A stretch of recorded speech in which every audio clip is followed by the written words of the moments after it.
여러분 안녕하십니까. 경제현장 오늘 고항철입니다. 오늘의 주요 뉴스 전해드리겠습니다. 트럼프 미 행정부는 AI에 이어 로봇 산업을 차세대 전략 분야로 지목하고 전폭적인 육성에 나섭니다. 폴리티코는 하워드 러트닝 미 상무부 장관이 로봇업계 CEO들과 잇따라 만나 로봇 산업 발전을 가속하는 데 나서고 있다고 전했습니다. 트럼프 행정부는 내년에 로봇 산업 관련 행정명령도 검토 중이라고 덧붙였습니다.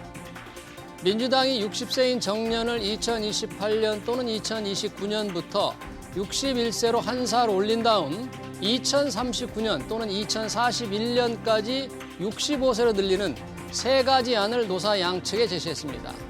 민주당은 이 중에서 최종안을 확정한 뒤 연내 입법 절차에 들어간다는 계획입니다.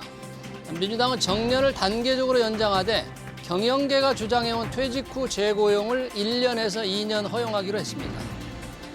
최근 5년 사이 월급 인상 속도가 근로소득세, 사회보험료, 필수 생계비 상승률을 따라가지 못해 직장인들의 부담이 크게 늘었습니다. 한국경제인협회는 근로자 월급은 2020년 352만 7천 원에서 2025년 415만 4천 원으로 연평균 3.3% 상승했지만 같은 기간 근로소득세와 사회보험료 합계는 44만 8천 원에서 59만 6천 원으로 연평균 5.9% 증가했다고 밝혔습니다. 이에 따라 실수령액은 연평균 2.9% 오르는 데 그쳤습니다. 코스닥 시가총액이 오늘 장중 500조 원을 넘어섰습니다. 1999년 시장 신설 이래 처음인데요. 정부가 코스닥 활성화 방안을 준비한다는 소식에 투자 심리가 개선되고 있는데 코스닥이 오랜 동안 왜 부진했는지, 활성화 방안은 무엇인지 이어지는 집중 진단에서 살펴보겠습니다. 경제현장 오늘은 SBS BG앱과 유튜브에서도 실시간 시청 가능합니다. SBS BG앱을 다운받아 시청하면 더 많은 정보와 뉴스를 볼 수 있습니다.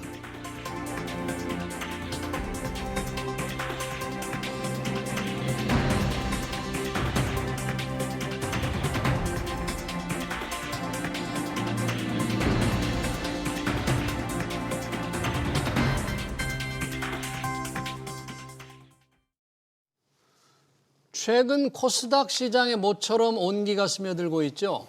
하지만 코스닥의 정체성이 불분명하고 성장도 정체돼 코스피 하위 기업이라거나 2군 이미지를 벗어나지 못하고 있습니다. 정부가 곧 코스닥 활성화 방안을 내놓는다고 하는데 천스닥을 넘어 코스피와 어깨를 나란히 할 수 있을지 두 분과 얘기 나눠보겠습니다. 원상필 한국항공대학교 경영학부 교수, 유성만 리딩투자증권 리서치센터장 나오셨습니다. 어서 오십시오. 네, 안녕하십니까. 반갑습니다. 안녕하십니까. 네, 요즘 코스닥 시장 최근 좀 주가가 오르고 있죠. 정부가 활성화 방안을 발표한다고 예고를 했고 발표 시점을 저울질하고 있습니다. 그 영향으로 보이는데 활성화 방안을 내놓을 정도로 사실 코스닥이 좀 부진했다는 얘기인데 최근 오름세는 그렇지만 왜 부진했을까? 코스닥은, 코스피는 이제 이재명 정부에서 큰 폭으로 오르고 있는데 이유부터 좀 먼저 짚고 넘어가 보겠습니다. 원상필 교수님 어떻게 분석하십니까? 왜 코스닥은 그동안 부진했을까? 뭐 매력이 전혀 없기 때문에 그렇습니다. 매력이 전혀 없다. 네, 우리가 뭐 투자한다는 거 어떻게 보면 상품을 구입하는 거잖아요. 예. 회사라고 하는 상품을 사는 건데 예를 들면 뭐 상품도 많고 굉장히 직원들도 친절하고 그리고 가격도 좋은 백화점에서 물건을 사시겠습니까? 아니면 오래된 물건들만 잔뜩 쌓여 있는 동네 구멍가게를 가시겠습니까? 백화점이 나스닥이라고 하면 네. 코스닥은 동네 구멍가게죠. 그러니까 투자자들 입장에서는 코스닥을 투자할 이유가 전혀 없습니다. 그래요. 코스닥에 상장된 기업만 해도 1,800개나 되는데 물론 나스닥과 비교할 수는 없겠지만 투자할 이유는 전혀 없다고 하니까 조금 코스닥 1,800 기업주들은 조금 아쉽게 들리는데 우리 유성만 센터장님은 어떻게 봐왔는지 지금 코스닥 시장에 지금 전고점을 못 넘은 상태죠, 코스닥은? 예, 맞습니다. 언제였죠, 전고점? 한 지금 2021년 정도였는데 아직도 쉽게 말하면 코스닥 1000포인트를 못 넘고 있습니다. 네. 올해 좀 좋았지만 여전히 이렇게 그동안 계속 부진했다 그런 거죠. 예. 그 상황을 한번 좀 짚어볼까요? 그러니까 일단 우리나라 코스닥은 일단 구조적으로 중소형주, 뭐 중소형 성장주, 바이오, 2차 전지 이런 쪽 관련된 비중이 일단 높습니다. 그래서 최근 몇 년간 요 해당 아까 말씀드린 업종들의 실적 모멘텀이 약해지면서 전반적인 코스닥 지수 회복력 자체가 지금 떨어져 있습니다. 바이오 2차 전지 예, 실적이 안 좋다 이거죠. 예, 그리고 반대로 코스피 같은 경우는 뭐 방산, 원전, 뭐 은행, 증권 같은 금융, 뭐 초대형 반도체 등 이런 등 정책적이나 글로벌하게 모멘텀을 가진 업종이 코스피에 다 대부분 있습니다. 그래서 보니까는 또 이제 기관들이나 이런 투자자들 큰 외국인 자금들이 일단 코스피로 갔고요. 또 최근에 아시겠지만 개인들도 다들 ETF 투자합니다. 네. 그럼 ETF를 투자하면은 ETF라는 게 결국에는 시가총액 상위죠. 대부분 다 코스피 주로 가 있어요. 그러다 보니까는 기관, 외국인, 개인들의 ETF, 뭐退직연금 관련된 수급들이 대부분 ETF로 그 코스피로 코스피 관련된 쏠리게 되면서 상대적으로 코스닥은 좀 외면이 된 거죠. 거기다가 코스닥은 뭐 부실 기업, 뭐 좀비 기업, 뭐 그리고 아까 말씀하신 상장수 과다, 뭐 상폐되는 종목은 거의 없는데 네. IPO 종목은 너무 많다. 또 그 기관이나 외국인 수급 부족 등으로 인해서 전반적으로 디스카운트가 고착화되다 보니까 네. 아까 말씀드린 대로 2021년 전고점 대비 격차가 아직도 많이 아쉬운 상황입니다.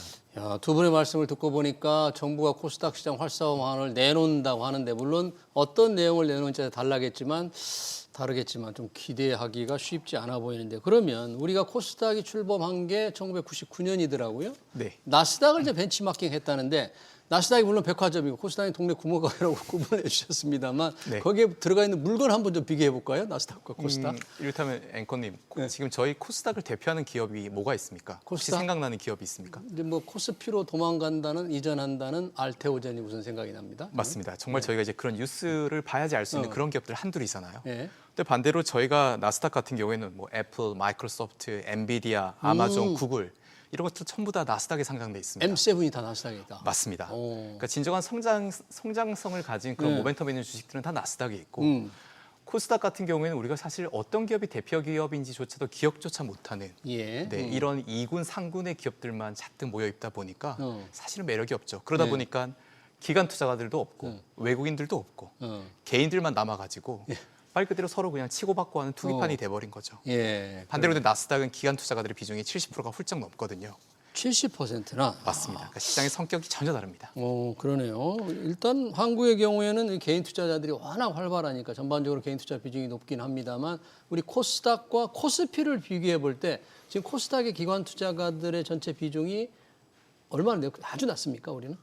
코스닥의 경우에. 코스닥. 기관 코스닥의 투자가 경우에 아무래도 그 기관의 비중이 상대적으로 아주 낮아요. 매우 낮습니다. 그리고 외국인 비중도 낮고요. 아주 거기다 이고 개인들 비중이 높다 보는데 이제 교수님 말씀하신 대로 우리나라와 미국 나스닥의 차이가 뭐냐면 우리나라는 개인들이 흔히 말하는 이런 단기성 매매, 흔히 말로 단타라고 단타. 하죠. 예, 이런 예. 게 대부분인데 반면에 이제 나스닥 같은 경우는 물론 이제 기관이나 했지만 그 미국 같은 경우 퇴직연금이 매우 활발하게 하다 보니까 개인들 퇴직연금 자금이 이제 물론 그거는 기관의 형태로 투자가 되지만 한 번에 꾸준하게 매수하면은 중장기로 투자를 하다 보니까 나스닥 같은 경우는 아주 수급이 탄탄한데 네. 그에 비해서 코스피는 이런 일회성 모멘텀이나 좀 이런 특정 이벤트 이런 거에 좀 치우치다 보니까는 아무래도 수급 자체가 이렇게 좀 탄탄하지 못한 상황입니다. 그러다 보니까는 이렇게 좀 전반적인 코스닥 지수의 전반적인 이 우상향하는 게 예. 나스닥에 비해서 일단 부족한 상황입니다. 네, 출발은 야심차게 했는데 지금 전고점도 돌파하지 못하고 있다. 그리고 개인들의 단타 주식 어떤 단타 놀이터라고 그래야 되나? 그렇게 하면 조금 뭐 하겠지만 그런 성향이 지금 많다. 그럼 회전율도 굉장히 높을 가능성이 있네요. 이 코스닥 시장은 코스피와 달리. 예, 그렇습니다. 그러니까 외국인이나 기관 투자자들 같은 경우에는 한 번 사면 꾸준히 가져가잖아요. 네. 그러니까 이런 것들이 이제 주가의 상승 모멘텀으로 작용하는데 그동안 국내에서 코스닥 투자하면서 저희가 얻었던 경험은 뭐죠? 오래 가지고 있으면 망한다잖아요. 올해가 좀 망한다. 뭐 네. 이상한 또 기업의 지배주주가 뭐 이상한 부정한 짓을 저질렀다. 뭐 이런 뉴스들이 많았죠. 맞습니다. 그다음에 좀 시장 좋아서 주가 올라가면 유상증자하고 유상증자에서. 그다음에 또 시장 전체가 좋아지면 IPO로 물량 폭탄을 쏟아버리고 이런 엉망진창 시장이 너무 오래 지속되다 보니까 이제 투자자들도 깨달은 거죠. 우리가 이 시장에 있으면 안 되겠다. 근데 예전처럼 투자자들이 한국에서만 투자해야 되는 그런 상황이었더라고 하면 예. 어쨌거나 남아 있었겠지만 예. 이제는 저희가 글로벌 투자 시장을 자유롭게 투자할 수 있으니까요. 전혀 선택받지 못할 이유가 분명합니다. 그러네요. 이 지금 투자자들 돈이 들어와야 주가가 오르는데 코스닥에 투자 유인이 늘어나야 되는데 투자를 하려면 아까 상품이 좋아야 되잖아요. 기업이 좋아야 되는데 지금 기업이 아까 제가 잠깐 했지만 뭐 코스닥에서 코스피로 옮기는 알테오진이 지금 코스피 이전을 추진하고 있잖아요. 내년쯤 이제 해줄 것 같은데 네. 한때 그 셀트리온도 코스닥에 있다 코스피로 오래전에 이사 갔잖아요. 예, 맞습니다. 그런 동향. 그러니까 조금 그나마 1등 코스닥의 1등 기업이 이사 간다, 떠난다, 코스닥 이런 걸 어떻게 봐야 되는지. 예, 그래서 이제 말씀하신 대로 이제 셀트리온에 이어서 알테오젠도 12월 임시 주총을 거쳐서 코스피 이전 상장을 추진 중입니다. 그러니까 네. 좋게 말하면 이사인데 좀 안 좋게 말하면 더 좋은 곳으로 이제 가는 겁니다. 예. 네. 그러다 보니까 이제 뭐 시가총액이나 유통 주식 유동성 측면에서 아무래도 코스닥에 있을 때보다는 코스피 편입 시 아까 말씀드린 패시브 자금, 예, 그런 거나 아니면 뭐 기관 외국인 수요 확대에 따른 밸류 재평가가 분명히 가능하기 때문에 아무래도 이런 측면에서 시도하는 것 같고요. 근데 단 이제 과거 셀트리온 사례처럼 이전 상장에 대한 기대감이 있어서 주가가 오르다가 이전일 그 전후에만 단기 주가가 피크를 찍고 또 이후에 좀 한번 크게나 아니면 꽤나 장기간 조정을 받는 그런 패턴이 반복된 경우가 많기 때문에 좀 네. 이벤트 드리븐 관점과 중장기 펀더멘털 관점을 좀 구분해서 접근하실 필요가 있긴 있습니다. 하지만 또 반면에 또 이제 일부 테크나 플랫폼 유망주들은 아예 그냥 코스피, 코스닥, 우리나라 한국 증시보다는 아예 나스닥 직상장을 선호하고는 요즘 좀 트렌드입니다. 예, 여건만 된다면. 그래서 아까 교수님 말씀하신 대로 코스닥에 대한 신뢰도도 낮아졌지만 그 이전에 우리나라 한국 증시에 대한 전반적인 우리 국내 개인 투자자분들도 좀 신뢰가 많이 좀 무너져 있는 상황이긴 합니다. 네. 그래서 아무래도 특히나 현재 아직 비상장 중인 국내 스타트업이나 테크 기업들조차도 글로벌 시장이나 밸류에이션 브랜드 측면에서 한국 증시 상장보다는 미국 상장을 목표로 하는 경우가 요즘에는 점점 더 그런 비중이 증가하는 추세입니다. 네, 이제 기업들 IPO를 준비하는 기업들로서는 뭔가 기업 가치를 좀 제대로 평가받는 곳으로 가고 싶은 게 당연한 생각일 텐데 투자는 우리 시장의 규모라든지 우리 시장의 해외 자금을 끌어들여야 할 우리로서는 조금 아쉽잖아요. 이렇게 유망한 테크 기업들이 우리 시장을 외면하고 미국 시장으로 나스닥 직상장한다. 그런 기업들이 지금 준비되는 기업들이 꽤 지금 있는 거죠. 그렇습니다. 뭐 대표적으로는 요즘 이제 시장에 워낙 핫한 그 AI용 반도체를 만들고 있는 리벨리온. 리벨리온. 네, 이건 지금 설립 4년 만에 유니콘이 됐죠. 기업 가치 1조가 넘는. 맞습니다. 네. 정말 대단한 기업인데 뭐 이 회사는 처음부터 우리는 국내 시장에 관심 없다. 바로 나스닥으로 가겠다라고 했고요. 네. 지금 살펴보면 실제로도 뭐 유니콘이 워낙 극히 드물긴 하지만 정말 좀 모멘텀을 가진 회사라고 하면 코스닥은 애초부터 고려 대상이 아닌 그런 상황까지도 지금 시장이 악화됐습니다. 그런 회사 아까 리벨리온이라든지 또 퓨리오사 AI도 뭐 나스닥 직상장을 추진한다는데 그렇습니다. 코스닥이 아니라 코스피에서라도 조금 두 다리를 꼭 붙잡아야 되는 거 아닐까요? 증권거래소라도 가지 마라. 우리 시장에 상장해달라 이렇게 좀 사정을 해야 될 것 같은데. 그러니까 너무 속상한 일이죠. 네, 그러니까 우리가 제대로 된 기업들을 키워내기도 힘들지만 그렇게 스스로 큰 기업들을 잘 육성시키고 우리 안에서 보는 것들이 필요한데 네. 지금은 뭐 키워주지도 않고 혼자 컸다고 하면 다 떠나버리니까 네. 시장이 갈수록 황폐화되고 있습니다.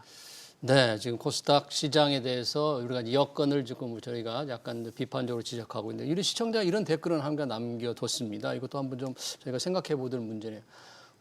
코스닥에도 좋은 회사 많아요. 투자자들 중에 공부 안 하고 돈만 벌려고 하고 증권사들의 무관심이 코스닥을 망가뜨려요. 이렇게 지적하시는 분도 있네요. 좋은 기업도 많다. 찾아보면 된다. 증권사들의 무관심하다. 이런 얘기도 했는데 좀 그럴 것도 좀 새겨드려야 될 것 같습니다. 그렇습니다. 이 어려운 환경에서도 또 굉장히 좋지 않은 그 불안정한 시장 안에서도 고군분투하고 있는 좋은 기업들이 많이 있죠. 네. 자, 우리가 그럼 아까 나스닥을 백화점, 코스닥을 구멍가락 했을 때는 여러 가지 환경, 물론 거기에 좋은 기업이 있느냐 없느냐도 중요하지만 시장의 규율하는 환경이라든지 또는 상장 규정이라든지 뭐 퇴출시키는 상표 규정이 여러 가지가 다를 텐데 조금 비교해 볼 수 있을까요? 나스닥과 우리를? 예, 그래서 일단 미국의 나스닥 같은 경우는 일정 수준 이상의 뭐 자기 자본이나 순이익, 시가총액, 유통 주식수, 내부 통제, 뭐 감사, 공시체계, 지배구조, 여기 지배구조라는 건 뭐 사회이사나 감사위원회 다 포함한 겁니다. 뭐 이런 것들을 요구하고 있습니다. 그리고 예. 또 최근 이제 소형주나 특히 중국계 기업 등에 대해서는 상장이나 유지 기준을 좀 더 강화하는 강하면서 투명성과 건전성 주제를 더욱 더 높이고 있는 상황입니다. 그래서 예. 이게 발맞춰서 뭐 발맞추기보다 이걸 좀 많이 벤치마킹해서 코스닥 시장도 자본금이나 뭐 자기 자본, 매출 이익 등 이런 기본적으로 재무 요건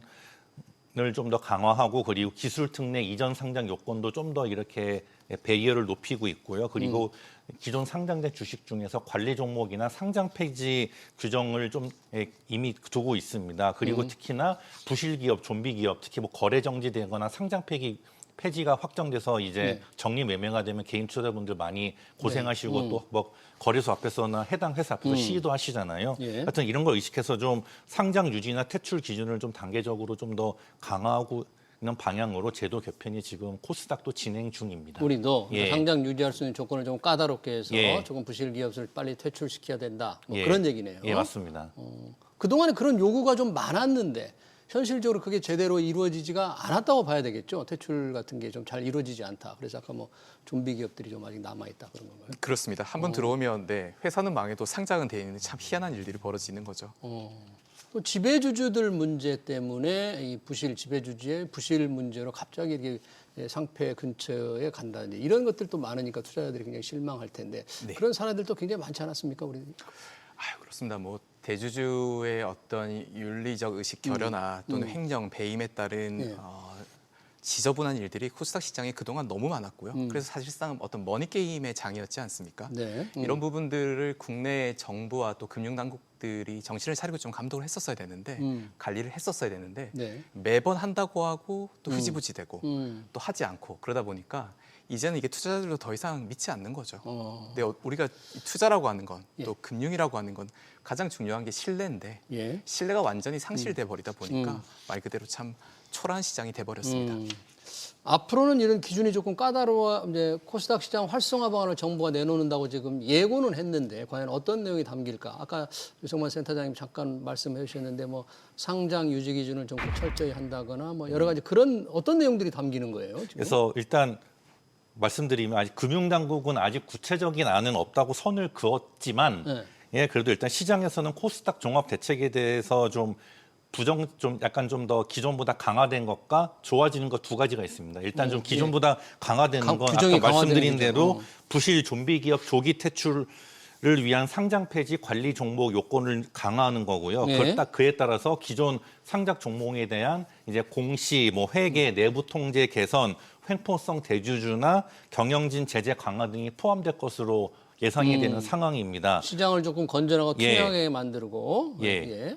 그다음에 이제 좋은 거는요. 이제 우리나라도 나스닥형 혁신 시장 육성을 위해서 기술 특례나 벤처 특례 상장 관련된 가이드라인을 좀 더 정비하고 세제, 그러니까 세금이나 뭐 이제 투자 인센티브를 통해서 유망 기업을 우리나라 시장으로 유치를 하고 연기금이나 기관들의 코스닥 투자 활성화 유도 등 좀 우량 기업 풀을 강화하는 그런 전반적인 정책도 함께 거론되고 있는 상황입니다. 네, 우량 기업이 코스닥에 많이 온다.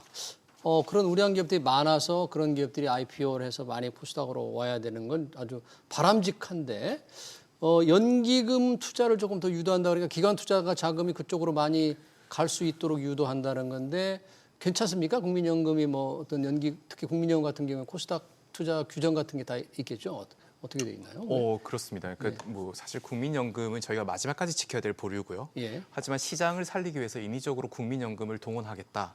이거는 말도 안 되고 예. 또 반대로 시장도 그런 부분들에 대해서 동의하지 않을 겁니다. 아. 당장 지금 코스닥에 그러면 그 정도 연금이 들어와서 장기적으로 가져갈 만큼 좋은 회사들이 얼마나 많이 있는가. 있느냐?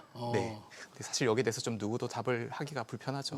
연기금이라는 게 이게 전략적으로 자신들의 이제 자산을 배분하는 기준이 있는데 코스닥 비중을 조금 정부 활성화 방안에 따라서 높인다는 게 일반 투자자들이 볼 때 또는 연금에 맡긴 우리 이 노후를 맡긴 사람들이 볼 때는 조금 위험할 수도 있다 그런 얘기네요.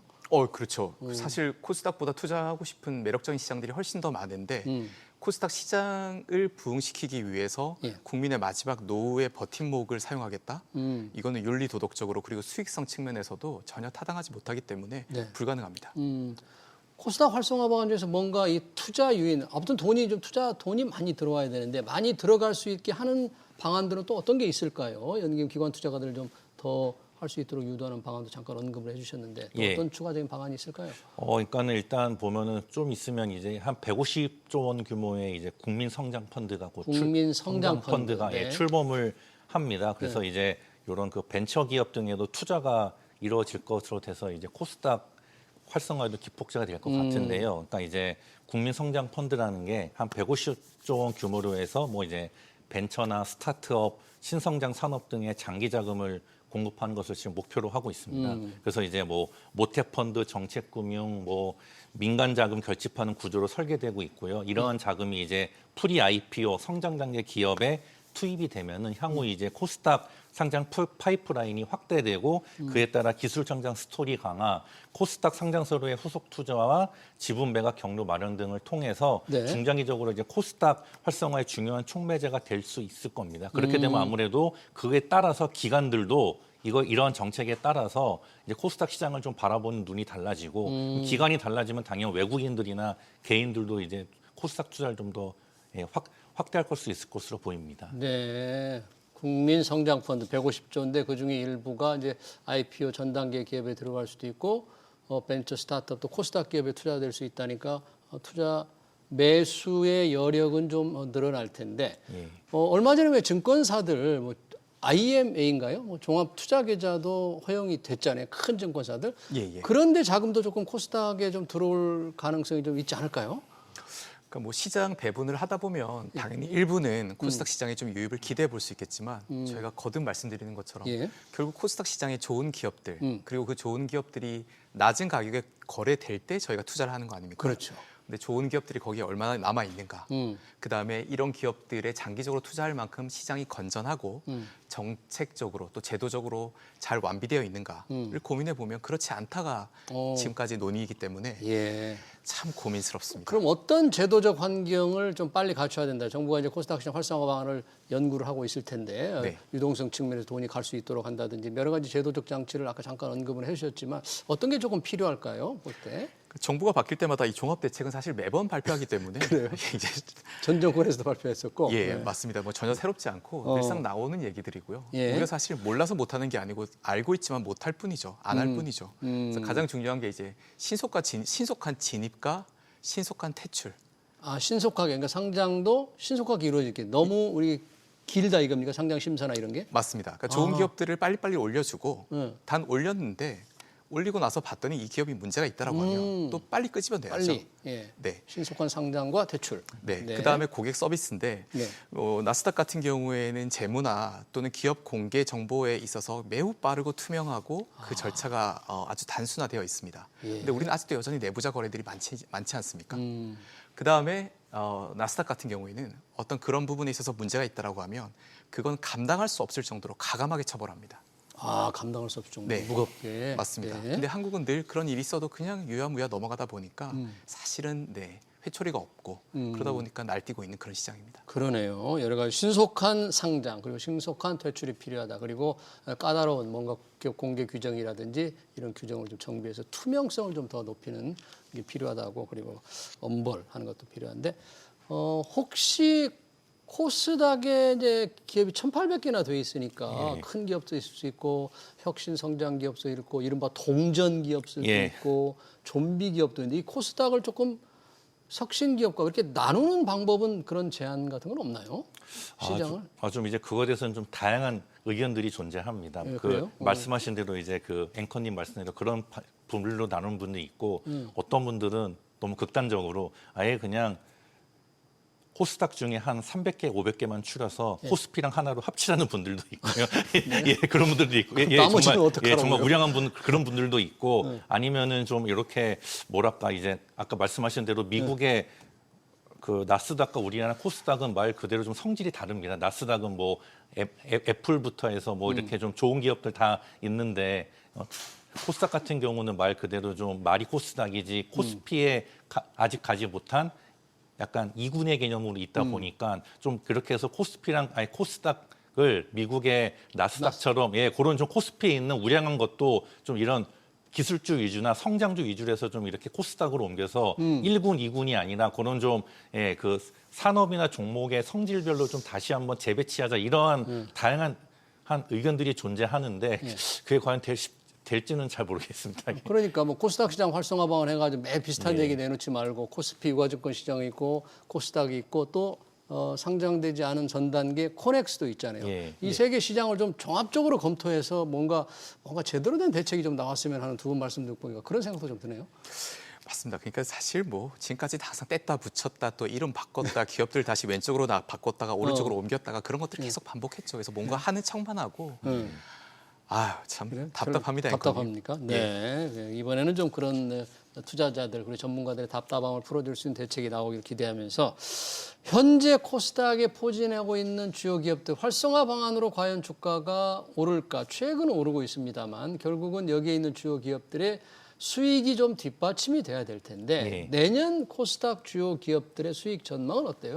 그래서 이제 뭐 주요 증권사나 리서치 이런 걸 종합해 보면은 내년도 2026년도에 코스닥 지수는 이제 아무래도 지금 현 정부에서 정책적으로 강하게 코스닥 부양책도 지금 하려고 하고 있고 또 전반적 실적이 개선돼서 한 1,100에서 1,200포인트까지는 상승할 여지가 있다는 전망이 나오고 있습니다. 천스닥 우리 보는 겁니까? 내년에? 그래서 이제 코스피는 이미 4,000을 넘었는데 코스닥이 너무 상대적으로 소외가 됐지 않습니까? 그래서 이번 코스피 상승장에 정작 대부분 개인 투자자분들은 이 벤치마크 코스피 지수 대비 수익률이 오히려 지금 부족한 상황입니다. 그래서 좀 이런 게 있고요. 그래서 이제 코스닥 150, 제일 아무래도 150 상위 시가총액 150 지수 이게 가장 중심인데 이 종목의 구성 종목들의 이익도 내년도에 두 자릿수 이상의 성장률이 가능할 거란 분석이 나옵니다. 왜 특히 그렇죠? 이유가 올해보다 뭐냐면 높은 거네요? 일단 기본적으로 반도체가 내년에도 좋지 않습니다. 삼성전자, 하이닉스 이런 게 좋다 보면 그에 따르는 낙수 효과로 관련된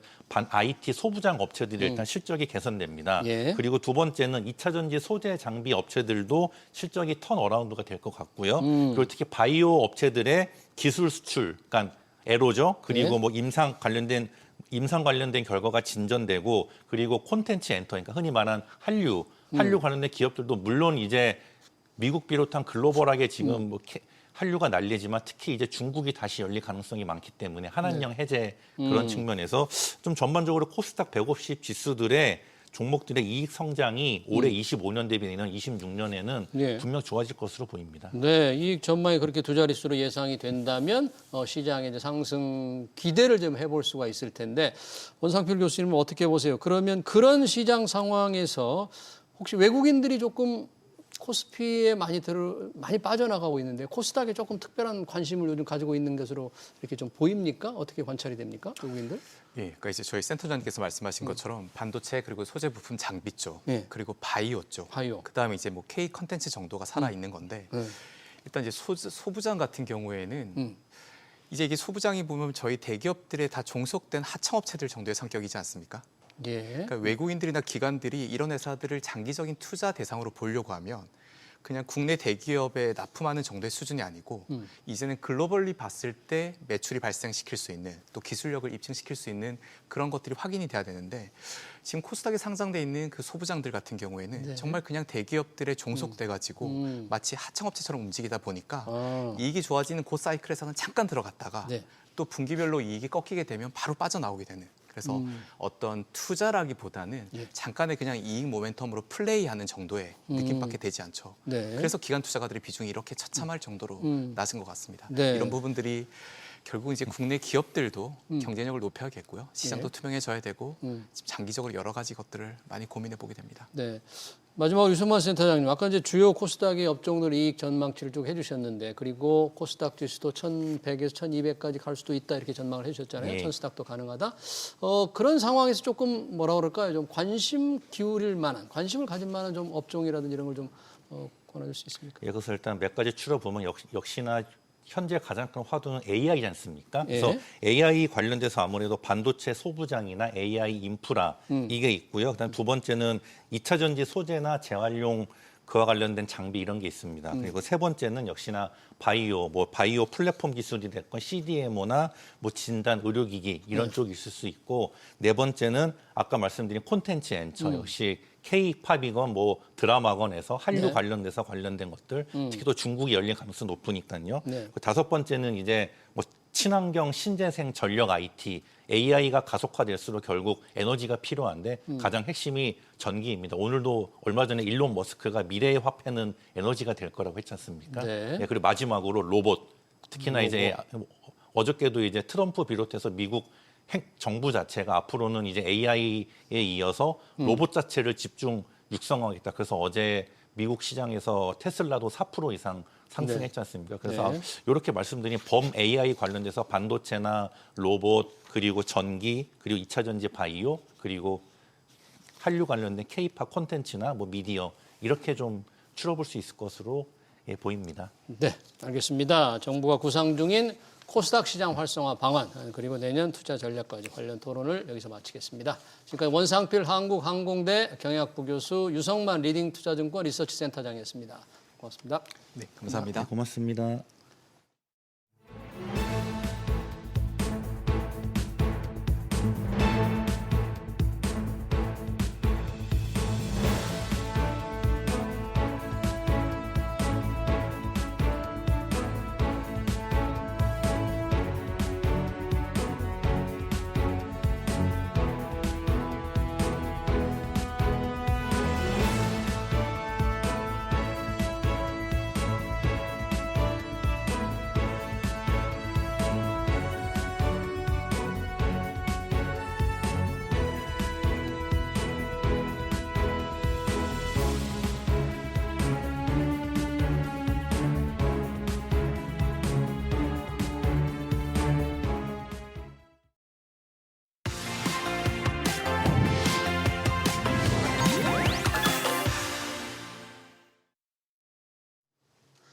네, 영화 빅쇼트의 실제 모델로 유명한 전문 투자자 마이클 버리가 테슬라 주가도 터무니없이 고평가되어 있다고 비판을 날렸는데요. 하지만 우리나라 전기차 시장에서는 테슬라가 다시 1위 자리에 올랐습니다. 그런 와중에 세계 전기차 1위죠. 비아디의 약진도 무서운 기세입니다. 왕승묵 한화자산운용 해외 주식운용팀장 모시고 테슬라 주식 정말 고평가되어 있는지 한번 들어보겠습니다. 어서 오십시오. 반갑습니다. 네, 안녕하십니까. 네.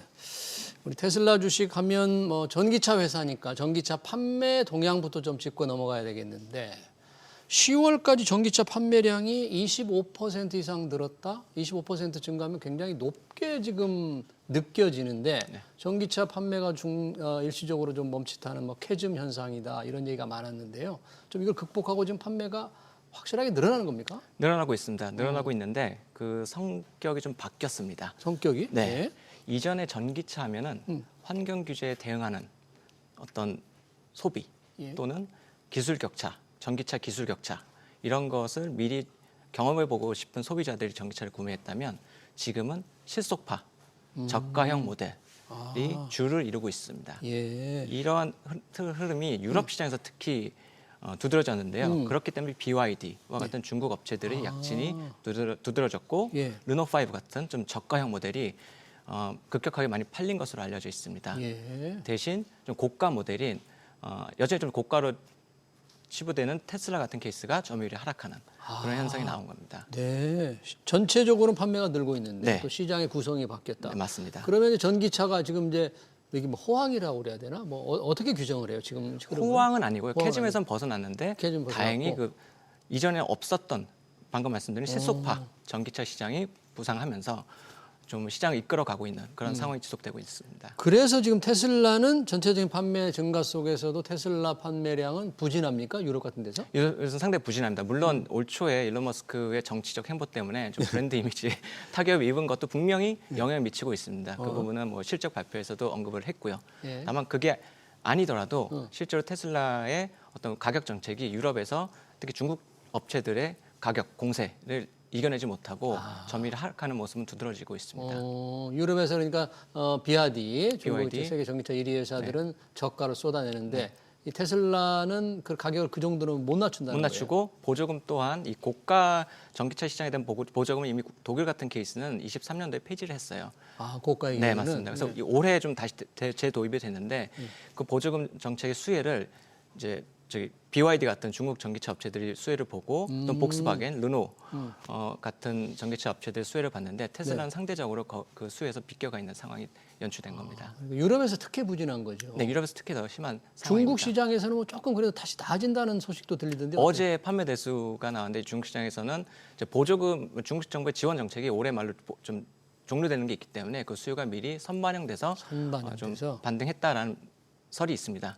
하지만 그럼에도 불구하고 중국 시장에서는 여전히 BYD를 비롯해서 중국 업체들의 약진이 두드러졌기 때문에 테슬라가 중국 시장에서 이전과 같이 뭐 마켓시어 1위를 달성한다는 것은 조금 쉽지 않을 것으로 보여집니다.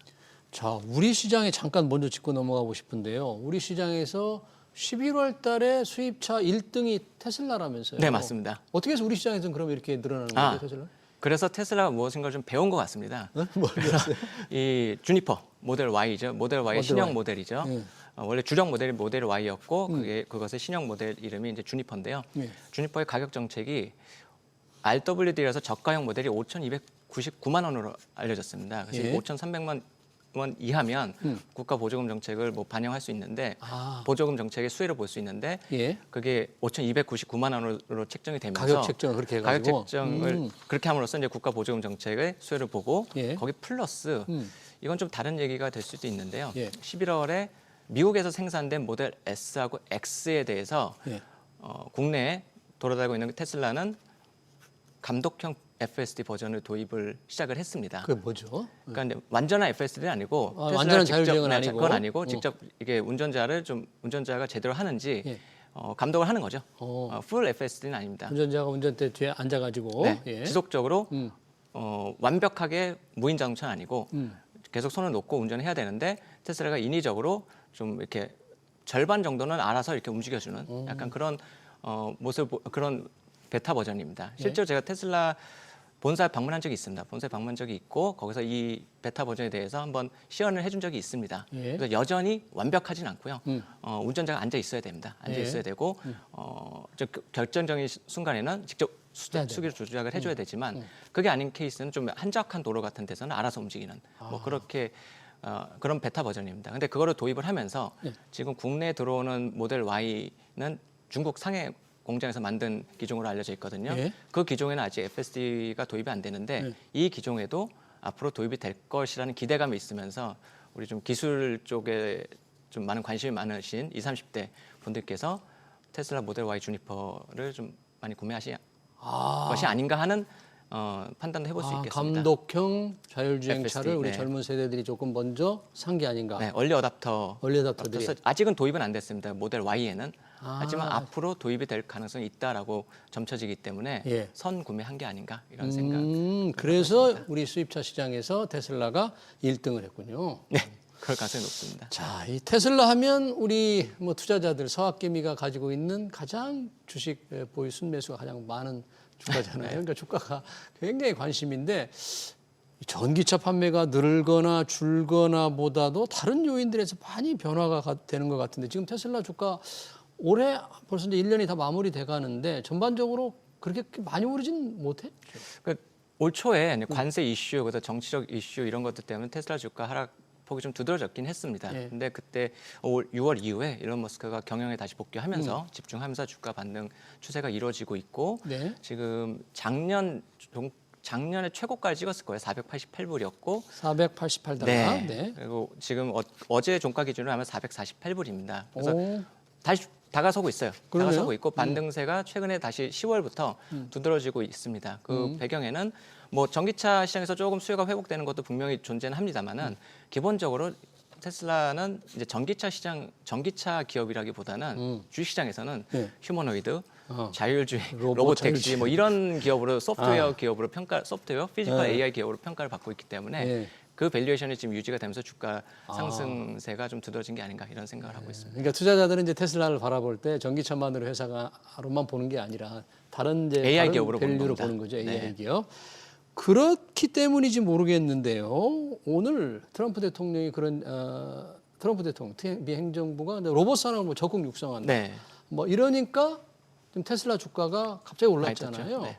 그러니까 앞으로 로봇 산업을 적극 육성하면 테슬라가 조금 그 훈풍을 받을 거다. 이런 기대감이 좀 높은 거예요. 최대 수혜 미국 기업 중에서는 최대 수혜가 되지 않을까 이런 뭐 시장 예. 컨센서스가 형성되어 있는 것 같습니다. 예. 실제로 한 2주 전에 제가 예. 미국 출장을 다녀왔는데 예. 미국 현지 분위기도 휴머노이드나 이런 피지컬 AI 시대가 본격적으로 도래되면 가장 최우선적으로 컨센서스 바이를 할 종목은 테슬라다 이렇게 그래요? 형성되어 있습니다. 그러니까 테슬라가 만든 로봇이 이제 상용화가 많이 빨리 돼야 될 텐데 네. 그런 부분들에 대한 기대감이 투자자들은 좀 기대감을 가지고 있다. 기대감을 가지고 있고 좀 많이 반영하고 있는 것 같긴 합니다만은 너무 좀 많이 반영한 것 같다. 당겨서. 네. 그럼에도 불구하고 밸류에이션이 유지가 되는 것은 예. 그러한 기대감을 가진 투자자가 지속적으로 테슬라 주식 매수에 나서고 있는 것으로 보여집니다. 네.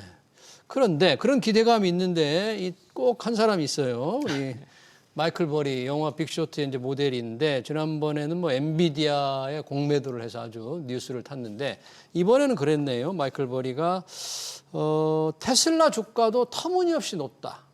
그리고 일론 머스크가 받기로 한 주식 보상에 대해서 강도 높게 비판을 했는데 어떻게 보셨어요, 이만?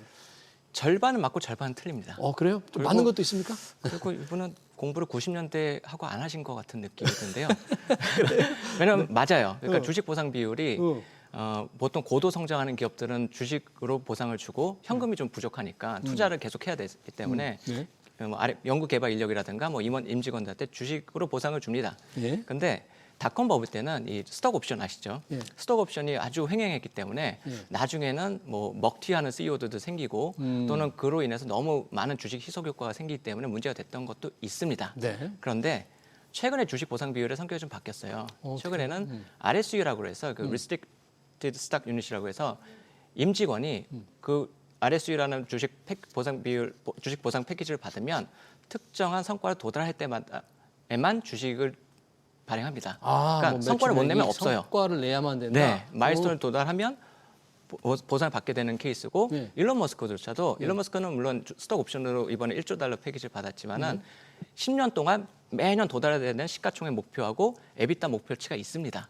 한 번에 주는 게 아니에요. 도달 못하면 이것도 없어요. 그것도 네. 그렇기 목표 때문에 주가 이런 게 다 주가가 맞습니다. 있다는 거죠. 그래서 이게 성장을 하면 할수록 기업 가치가 올라가잖아요. 그에 맞춰서 주식 보상을 주는 거기 때문에 설령 주식 보상으로 희석 효과가 뭐 3.2% 생긴다고 하는데 3.2% 생긴다 할지라도 기업 가치가 10%, 20%, 30% 성장하면 충분히 그 희석 효과는 감내도 된다고 보는 겁니다. 그래서 그럼 주식 보상 비율을 비용으로 봐야 되느냐 아니면 네. 투자로 봐야 되느냐? 예. 저는 이건 투자로 봐야 된다고 봅니다. 투자로 봐야 투자로 된다. 보고 그 투자를 통해서 기업 가치가 상승하는 예. 그 과정이라고 보시면 됩니다. 그러니까 마이클 버리가 지금 테슬라를 비판한 것 중에서 절반은 맞고 절반은 틀리다 했는데 그런 부분을 제대로 중시를 하지 못했다. 네, 맞습니다. 예전 단순히 비용으로만 본 겁니다. 단순히 비용으로만 봤다. 네. 어. 물론 언젠 계속 성과를 내야 돼요. 예. 그리고 뭐 음악이 계속 흘수록 파티는 지속되기 때문에 계속 성과를 내고 또 열심히 일론 머스크도 그 성과를 홍보를 하긴 해야 됩니다. 하긴 해야 되지만 모든 고도 성장한 테크 기업들, 미국의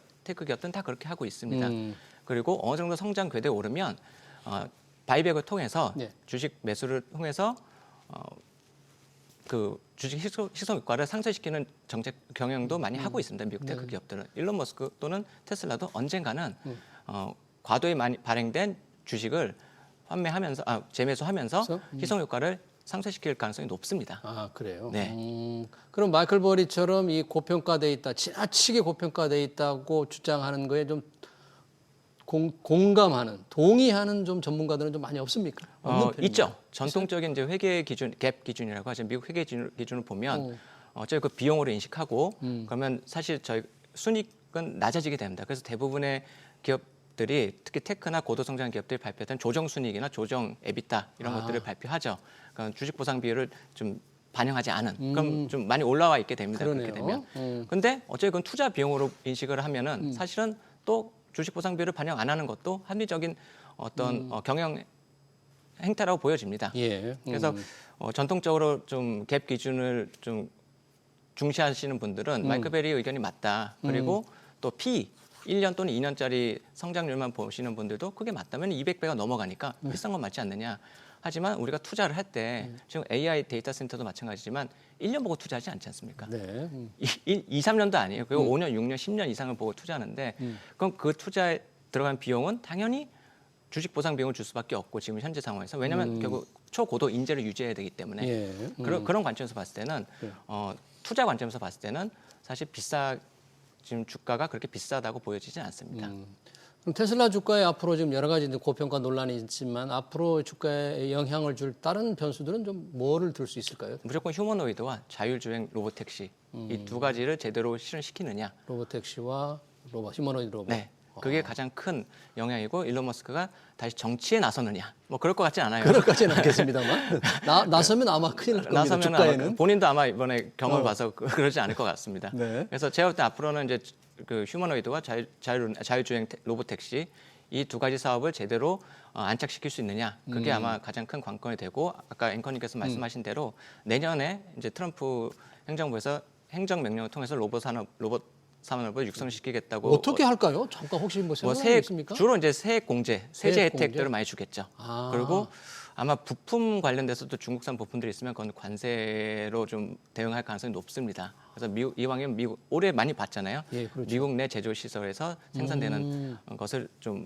많이 유도할 것 같고, 근데 지금 밸류 체인에서 중국 기업들이 많이 있긴 해요. 물론 한국 기업들도 있지만, 그래서 그걸 지금 미리 뭐 미국에 공장을 짓는다던가 그런 거 시간 좀 걸리긴 하겠지만 관세 역풍을 최소한도로 하기 위해서 글로벌력의 분산, 제조시설 분산시키는 작업을 아마 밸류체인에 하다내는 기업들이 할 것 같습니다. 그러니까 이미 올 초에 트럼프 관세 정책에 의해서 좀 제조 기업들이 타격받았는데 그때 지금 제조업체들이 분산시켜 놓고 있는 겁니다. 멕시코, 캐나다 등지로.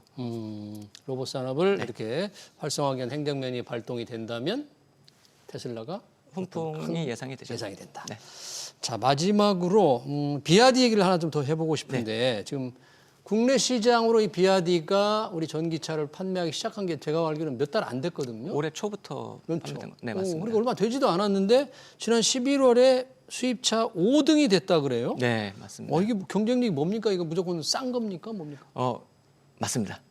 근데 문제는 이 전기차 시장은 특히 저가 이게 유럽 아까 말씀드린 유럽하고 비슷합니다. 저가형 전기차 시장은 이 내연기관에서만큼 소비자들 체감하는 성능 차이가 크지 않아요.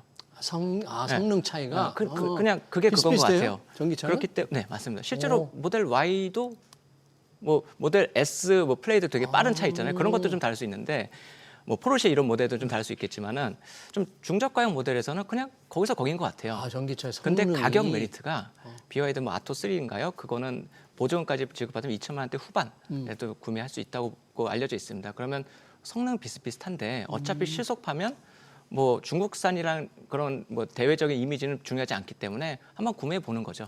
그래서 실제로 저희가 맨 처음에 BYD가 들어왔을 때 이게 렌터카 업체들이 많이 산다 이런 소문이 많았습니다만 예상도 했었는데. 얼마 전 언론 보던가에 거기서 봤을 때는 지금 개인들의 구매가 80%고 법인 구매가 20%라고 하더라고요. 그래요? 그래서 그 소비층도 20대에서 60대까지 다양하게 분포돼 있다고 합니다. 그러니까 한번 사보는 겁니다. 싸니까. 가격 성능은 메리트로? 뭐 비슷하니까. 그래서 테슬라를 타나 비아디를 타나 무슨 차이가 있겠냐? 맞습니다. 그게 유럽에서 지금 그런 상황이 벌어지는 거거든요. 그러니까 전기차 시장이 지금 이제 중저가형에서 가격 경쟁력을 갖춘 기업들이 경쟁력을 계속 유지할 수 있는 시장을 바뀌어 가고 있습니다. 네, 잘 알겠습니다. 테슬라 주가 동향 그리고 전기차 시장 동향까지 잘 들었습니다. 지금까지 왕승묵 한화자산운용 해외 주식 운용 팀장이었습니다. 네, 고맙습니다. 네, 감사합니다. 네.